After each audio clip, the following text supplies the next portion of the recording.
Sejam bem-vindos à primeira edição do Jornal da Facom. Eu sou Giovana Araújo. E eu sou Gabriel Magacho. Fique agora com os destaques dessa edição. Falta de liderança feminina ainda é problema na indústria da moda. Prefeitura de Juiz de Fora sanciona a lei para diminuir casos de violência contra a mulher, que aumentaram em 2022. Conheça projetos da UFJF que buscam reduzir a desigualdade entre homens e mulheres. Lei da laqueadura facilita a esterilização voluntária, mas mulheres ainda têm dificuldade para garantir esse direito. Como o anticoncepcional moldou o mundo em que vivemos, mas ainda é visto como assunto de mulher. Isso tudo e muito mais você confere agora no Jornal da Facom. O número de estupros em Juiz de Fora aumentou 50% entre 2021 e 2022. É o que mostram os dados do Observatório de Segurança Pública de Minas Gerais. E esse número pode ser ainda maior. Mesmo com esse crescimento expressivo, muitos casos sequer chegam a ser registrados pelas vítimas, que se sentem inseguras e culpadas pelo estupro. A violência contra a mulher continua sendo um problema sério na grande maioria dos municípios brasileiros. Ela é considerada como toda ação lesiva que resulte em dano físico, psicológico, sexual e patrimonial, por exemplo, que tenha por motivação principal o gênero. Em Juiz de Fora, o número de casos desse delito continua a crescer. Um levantamento feito pelo Jornal da Facom a partir de dados do Observatório de Segurança Pública de Minas Gerais mostrou que o número de casos de estupros registrados em Juiz de Fora aumentou em 50% entre os anos de 2021 e 2022. No ano de 2020, foram registrados 12 casos de estupro no município. Já em 2021, o número também se manteve em 12 casos. No ano de 2022, o quantitativo subiu para 18 casos registrados pelos órgãos de segurança pública.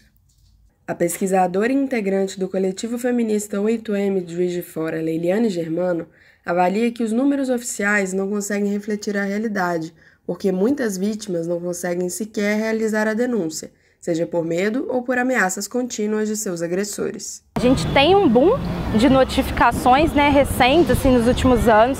Notamos o aumento das denúncias sobre a temática de violência sexual, mas hoje a gente tem em torno de 8 a 9% só desses casos sendo notificados à polícia. Então, se a gente tem esse boom de número de denúncias e ainda assim não chegamos a 10% dos casos que aconteceram, a gente ainda está falhando nesse processo de comunicação entre a vítima e os mecanismos de denúncia. E é muito importante essa divulgação, porque quando uma mulher denuncia, às vezes ela se sente muito sozinha, principalmente questão de assédio, né? Denuncia um assédio, às vezes é difícil ter provas, testemunhas, e ela se sente, inclusive, acuada a não denunciar ou a retirar a denúncia. Ainda falando de garantir mais segurança contra os crimes sexuais na cidade, a Prefeitura de Juiz de Fora aprovou no final de abril uma lei que prevê um protocolo de combate contra a violência à mulher. A proposta foi criada pela vereadora Laís Perru, do PT, e estabelece que bares, restaurantes e eventos atuem nesses casos. Também prevê a capacitação e formação para os servidores e profissionais para que sigam orientações de como agir diante de determinadas situações. Ela explica que esse protocolo nasceu inspirado no projeto No Calen, criado na Espanha. Eu costumo dizer que das coisas ruins a gente precisa tirar as experiências que ficam, né? Então, no final do ano passado, início desse ano, o jogador de futebol Daniel Alves foi preso, né, por conta de importunação sexual lá na Espanha. E aí que todo mundo ficou conhecendo o No Calen, que é um protocolo, né, muito semelhante ao que a gente quer implementar aqui no Brasil agora. Então, realmente veio muito essa inspiração, né? A gente já se preocupava bastante com essa questão das baladas, dos bares, dos restaurantes, das mulheres se sentirem seguras nesses espaços, mas aí, bem concretamente, foi um pouco assim, né? A gente viu a experiência que aconteceu na Espanha, tiramos o lado positivo dela para colocar isso aqui no papel, né, e transformar em lei.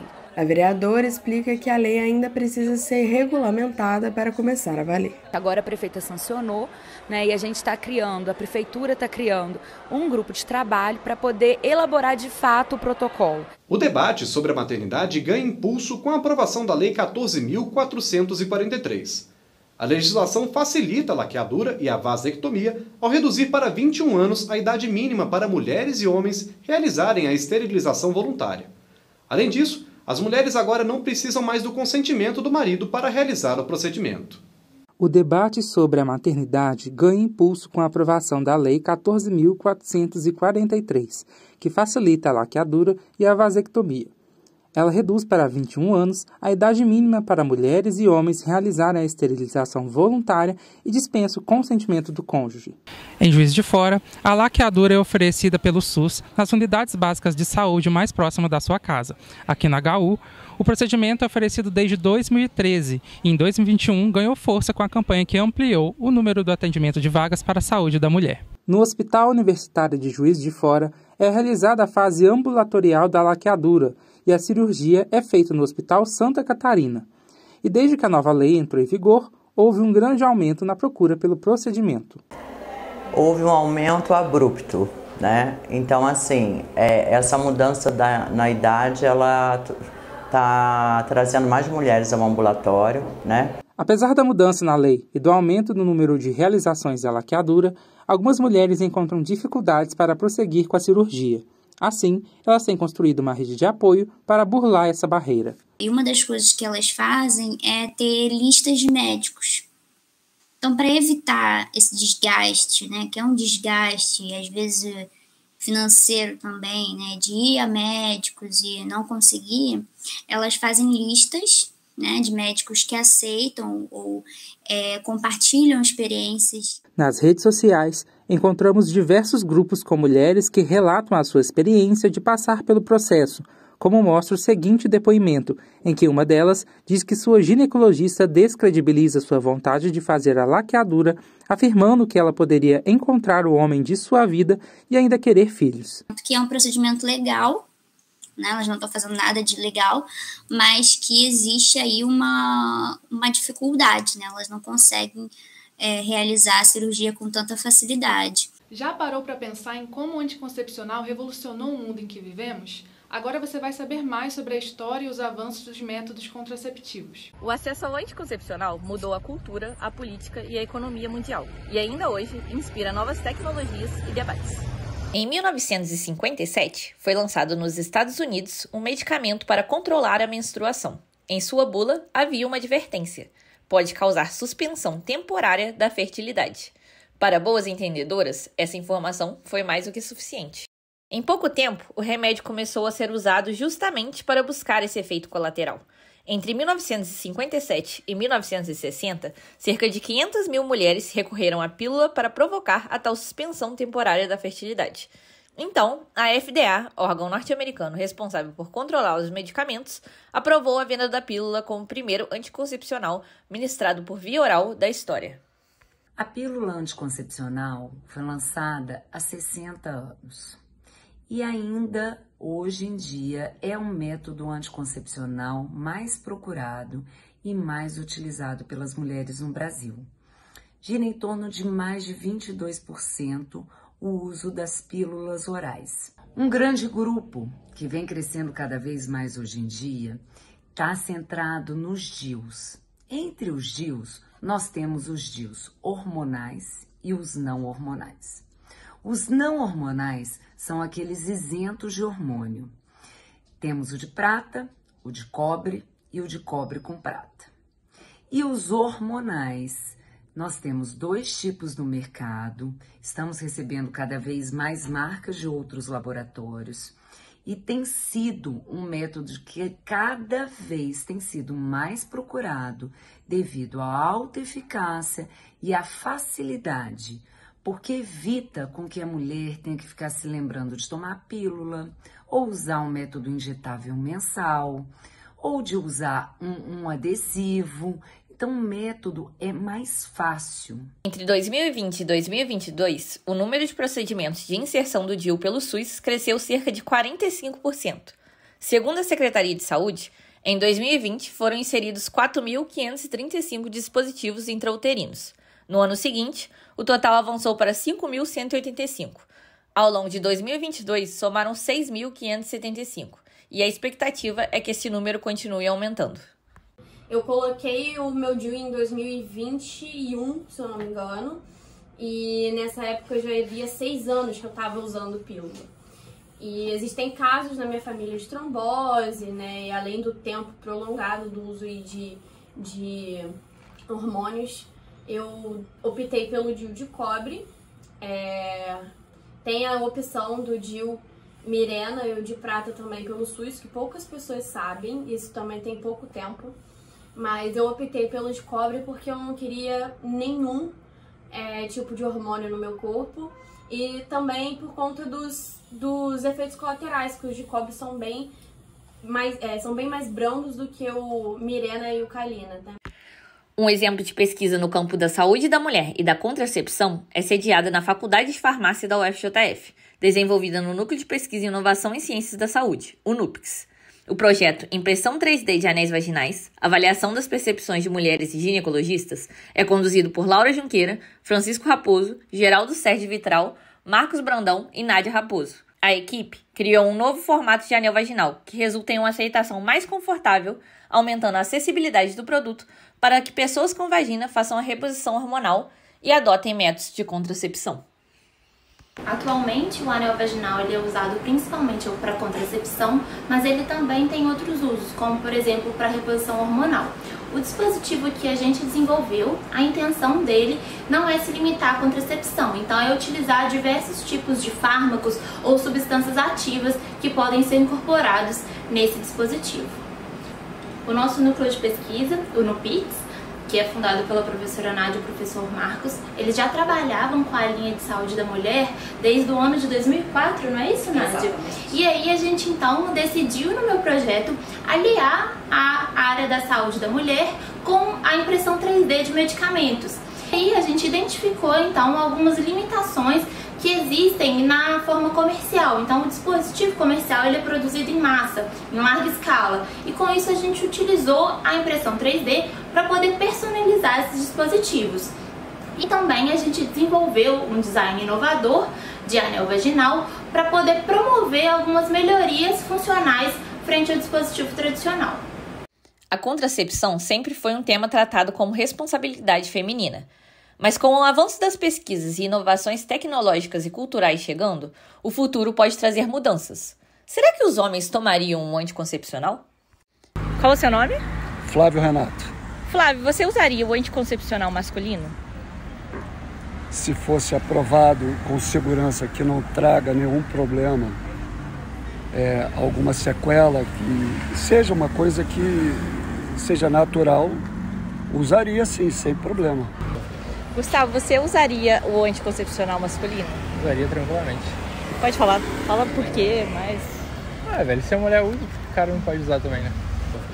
Felipe, você usaria o anticoncepcional masculino? Acho que sim, se eu souber sobre ele. Marcos, você usaria anticoncepcional masculino? Não, não teria coragem. A contracepção sempre ficou muito a cargo das mulheres. Nós completamos 60 anos do lançamento da primeira pílula anticoncepcional.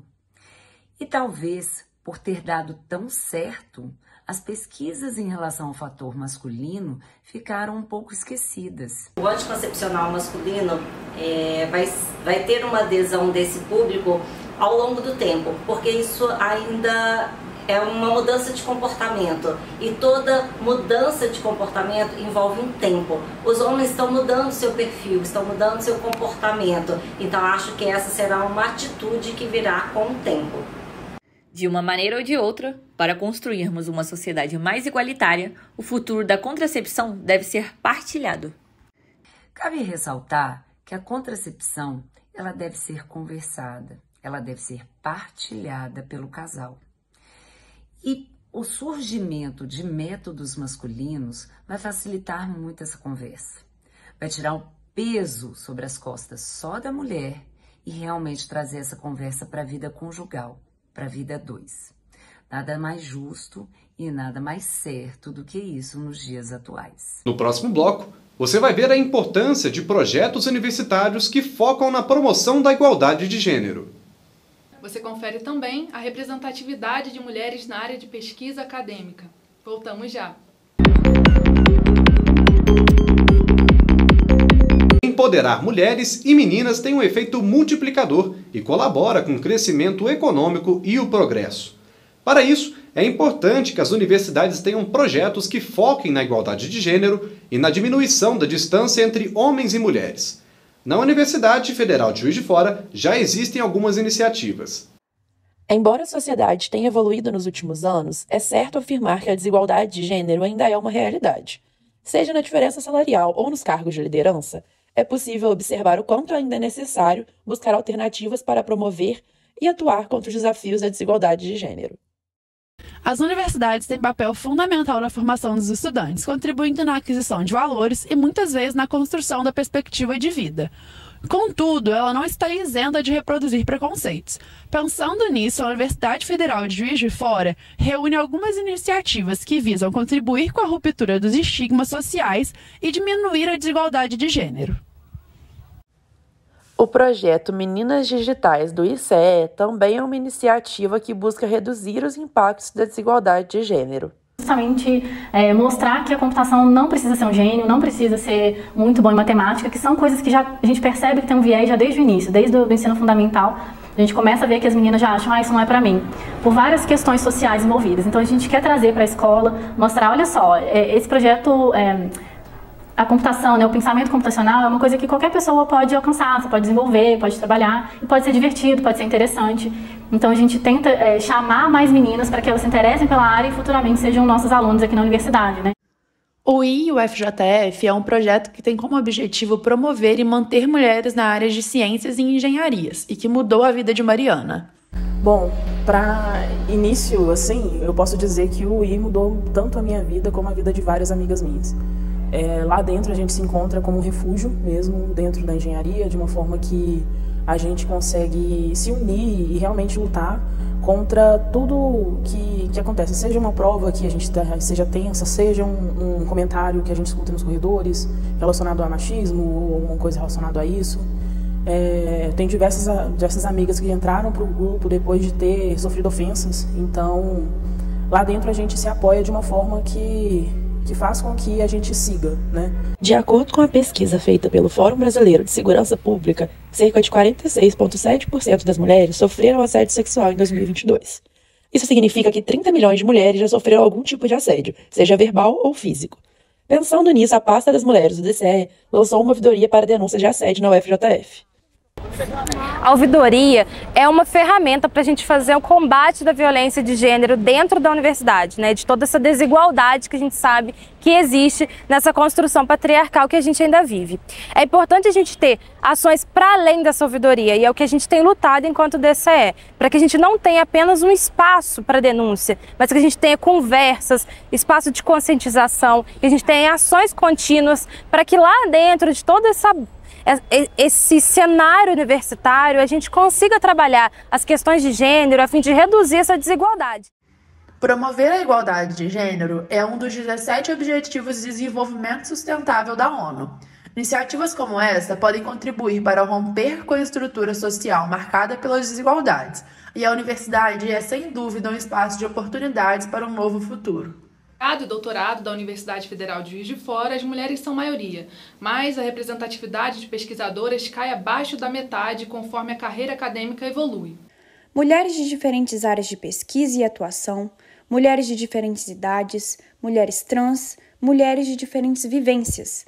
Apesar das diferenças, para a maioria delas o caminho para garantir visibilidade e reconhecimento na ciência é marcado por muita luta. Bárbara é pesquisadora e o principal desafio enfrentado na sua carreira foi a maternidade. O departamento de Química ele é bem dividido. Nós somos quase 50% de mulheres no departamento, mas o departamento de Química aqui eu diria que não só com os professores, mas até entre os alunos. Nós, no Instituto de Ciências Exatas, somos o departamento mais feminino. E aí eu vou falar da principal diferença que a gente sente entre homens e mulheres, que é o momento da gestação, a gravidez, é o ter filhos. Eu acho que esse é o momento em que dá a maior diferença de gênero, ela realmente aparece. E no momento da minha gravidez, toda a minha gestação, né, foram 2, eu senti um acolhimento muito grande. Momentos em que colegas me substituíram e depois você tem um retorno. E esse momento que você, né, durante a gravidez, a licença maternidade e o retornar com o filho tão pequeno, principalmente que você está se descobrindo como você está aprendendo a ser mãe. Né? Segundo dados da Pró-Reitoria de Pós-Graduação e Pesquisa da Universidade Federal de Juiz de Fora, tanto em cursos de mestrado quanto de doutorado, a porcentagem de mulheres é aproximadamente a mesma, 56%. Mas, embora sejam a maioria, a representatividade de pesquisadoras cai abaixo da metade conforme a carreira acadêmica evolui. Apenas 27% das mulheres são contempladas com bolsas de produtividade em pesquisas do Conselho Nacional de Desenvolvimento Científico e Tecnológico. As mulheres estão cada vez mais conquistando o seu lugar na sociedade. Mas quando falamos do meio acadêmico, de pesquisas, mestrado e doutorado, à medida que os homens sobem os degraus de forma mais rápida, as mulheres percorrem esse caminho mais lentamente. A referência que você tem é daquela profissional que pode tudo, que não tem limitações, porque você não tem filho, você não tem essa responsabilidade, você pode. Então você tem um congresso, você não tem hora, você não tem o cansaço e de repente com esse filho tudo muda. Então você tem que se reentender, se reencontrar como mulher e se reencontrar como profissional.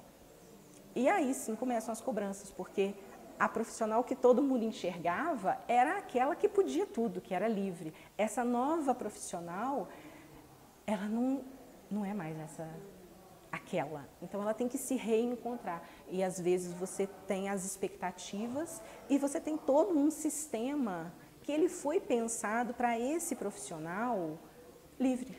Quando falamos de representatividade no meio acadêmico, para as mulheres transexuais essa trajetória é ainda mais excludente e solitária. Em outubro de 2022, a pesquisadora Bruni se tornou a primeira mulher trans doutora da UFJF. Mas não foi fácil conquistar este lugar.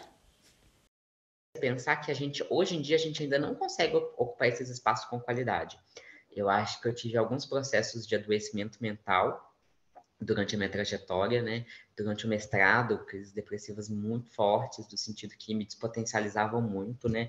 No doutorado também um pouco menos, mas eu senti que eu continuei na universidade, mas eu evadi, assim. Evadi por questões de saúde, eu não evadi completamente, mas eu evadia e voltava, tentando entender o porquê desse movimento. E hoje eu vejo como a cis-heteronormatividade opera no sentido de expulsar a gente dali.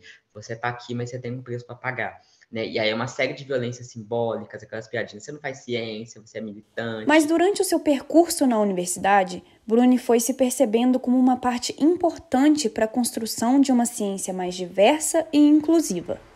A partir disso eu percebi que a universidade ainda tem um modelo de ciência muito tradicional e é um modelo de ciência que até historicamente foi mantido, né? E uma determinada ciência que se diz neutra, mas que a gente percebe que não é tão neutra assim, porque ela é feita por homens brancos de classe média alta, né, cisgêneros, heterossexuais. Então a gente percebe que a ciência tem uma cara, né? A cara da neutralidade científica é a manutenção desses lugares de poder.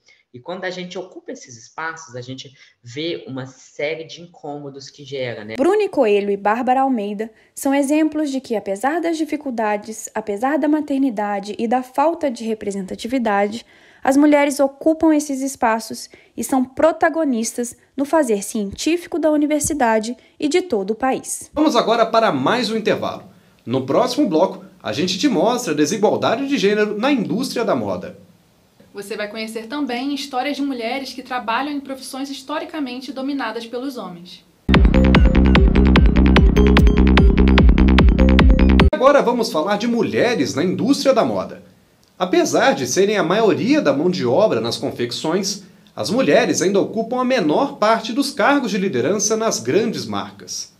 O setor de moda e beleza é comumente associado às mulheres e ao feminino.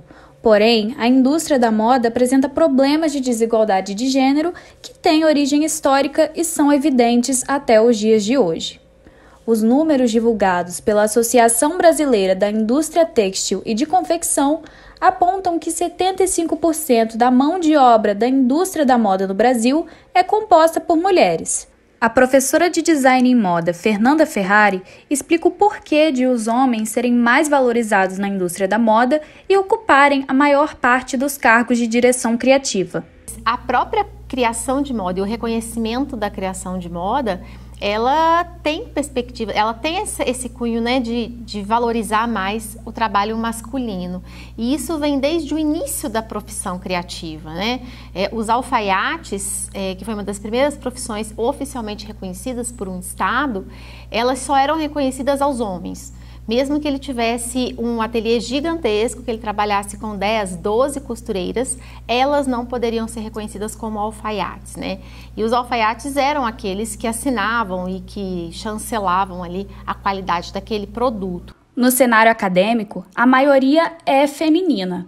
A presença da mulher nos cursos de design e moda é muito maior do que a dos homens. O público de alunos do curso, ele é majoritariamente feminino. E também este público, quando vai desenvolver as suas coleções de final de curso, né, os seus trabalhos de conclusão de cursos, também desenvolvem coleções femininas. Então eu tenho mais coleções femininas, mais coleções casuais, mais coleções comerciais. É um número muito menor que eu vou ter, tanto de alunos homens como o desenvolvimento de coleções masculinas, né? Iris tem 20 anos e fundou o próprio ateliê de costura na sua casa em Juiz de Fora, no ano de 2021. Ela trabalha executando criações próprias, além de concertos e customizações. Eu estou aqui no FLC Atelier, o lugar onde a Iris realiza suas criações. Ela é aluna de design de moda da Uniacademia e já está inserida no mercado em um estágio de administração em moda. Eu precisava de uma renda antes de eu entrar na faculdade, aprendi a costurar e a fazer modelagem e comecei a vender roupas por encomenda, algumas pecinhas mais simples, tipo cetim, que eu vendo até hoje, bolsinhas e tudo. E aí comecei a me interessar pela moda, pesquisar mais tendência, olhar esse universo todo que eu não sabia que era tão grande. E aí comecei uma faculdade, vi que não estava gostando muito, desisti e migrei para moda. A Iris faz estágio em uma empresa de eventos relacionados à moda esportiva e conta que os cargos de chefia são dominados por homens. No meu caso, o chefe é um homem e o dono da confecção é homem, só que quem trabalha com ele é mulher, o designer é homem, até talvez por ser um lugar de esporte, então tem esse estereótipo também, além da moda. A última edição do Índice de Transparência da Moda, pesquisa que analisa dados sobre políticas, práticas e impactos sociais de 60 grandes marcas do mercado brasileiro, revelou que poucas empresas publicam dados referentes a gênero. 28% das marcas analisadas publicam anualmente a distribuição de gênero por cargo. 17% publicam anualmente a diferença de salários entre mulheres e homens dentro da empresa, considerando a distribuição por cargos. 5% divulgam ações com foco na promoção da igualdade de gênero nas instalações dos fornecedores. A pesquisadora Tayane Pilar estuda sobre feminismo e publicidade na área da beleza. Ela explica que os dados referentes a gênero no Índice de Transparência da Moda são importantes, mas, para que haja uma mudança, precisaria acontecer uma mobilização social. Então, a transparência é importante, mas você precisa ter um debate forte sobre isso, uma conscientização forte sobre isso, para que esses dados sirvam para alguma coisa, para que a gente possa cobrar, para que a gente possa pressionar, para que a gente possa falar, não vou comprar dessa marca. Às vezes, nas redes sociais, a gente teria possibilidade de criar esses debates. Você pergunta, como que a gente pode fazer para melhorar isso? Uma vez que a gente tem esses dados, o que a gente pode fazer para melhorar? Isso é algo que a gente pode ter que descobrir coletivamente, né? Sei lá, pega uma mulher que trabalha com economia, pega outra que trabalha ali, e a gente vai discutindo e trocando esses saberes para pensar em ações de enfrentamento, ações que possam, de fato, transformar a cadeia da moda. Apesar de tantos obstáculos postos para as mulheres na indústria da moda, elas continuam percorrendo seu caminho em uma luta constante por reconhecimento. O que acontece é o cara que tem mais dinheiro e aí ele é dono do negócio, mas ele faz pouquíssimas coisas, se você for parar para ver. Então eu acho que é mais uma questão de quem teve a oportunidade de comprar primeiro e contratar a gente para fazer. Então eu acho que o caminho que as mulheres estão tendo que percorrer é ter que ser a pessoa que faz primeiro para depois chegar na pessoa que consegue comprar. que é um caminho bem mais longo. E para fechar o Jornal da Facom sobre igualdade de gênero, vamos conhecer mulheres que trabalham em profissões que já foram dominadas por homens. Você já parou para pensar em quais profissões você associa como mulher e como homem? Apesar de ser um preconceito antigo, muitos trabalhos ainda carregam esse estereótipo, principalmente os que envolvem força física ou alguma habilidade específica. Mas essas mulheres provam que elas podem ocupar qualquer espaço. Algumas frases são ainda muito corriqueiras no nosso dia a dia. Um exemplo, e uma das mais famosas é: o passageiro vai sair do carro, ele vira e fala: nossa, para uma mulher você até que dirige muito bem.